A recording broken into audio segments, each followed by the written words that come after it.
મારું નામ છે બિંદુ રાયચુરા. શ્રાવણ મહિનો જે 25 તારીખથી ચાલુ થયો અને 5 દિવસનો આ જે પ્રોગ્રામ હતો મહિમા મહાદેવનો, એ મને સાંભળવાનો અનેરો લાવો મળ્યો. અને ગુરુમાની વાણી લાઈવ મેં પહેલી વાર સાંભળી. ઓનલાઈન ઘણો વખત સાંભળી, પણ મને એવું એક વખત અંદરની ઈચ્છા હતી કે મારે લાઈવ સાંભળવા છે. એ મારો મનોરથ એક પૂરો થયો અને મને એટલો આનંદ આવ્યો. હું ઘણું બધું મારા એક્ટિવિટીઝ ને બધું ચાલતું હોય, પણ મેં બધું સેટ કર્યું. ભગવાને મહાદેવ જ સેટ કરી દીધું એવું લાગે.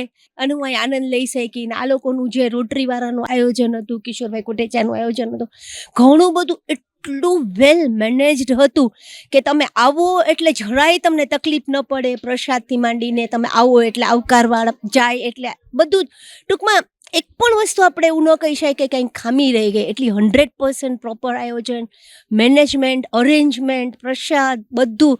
અને જે એક વસ્તુ મને મળી કે અલગ અલગ જ્યોતિર્લિંગનો પ્રસાદ મળ્યો. અને મને એટલા વખતથી સપનું હતું કે મારે મહાકાલ દર્શન કરવાની ભભૂત જોઈએ છે. તો ગઈકાલે જે પ્રસાદ હતો એ મહાકાલનો પ્રસાદ હતો, મને ભભૂત મળી. અને મારી દીકરી જે કેટલા વખતથી મને કહે છે કે મમ્મા મને ભભૂતનો પ્રસાદ જોઈએ છે, એ પણ એનું એક સપનું, એનો એક મનોરથ પૂરો થયો. અને ગુરુમાની વાણી અને આ લોકોનું આયોજન, એ બધાની વચ્ચે મને તેમ લાગે છે કે જીતી તો હું જ ગઈ, કેમ કે બધો રસ બધોય લાવો એ તો બધું મેં જ લઈ લીધો, બધું લૂંટી લીધું એવું લાગે છે. હરિઓમ.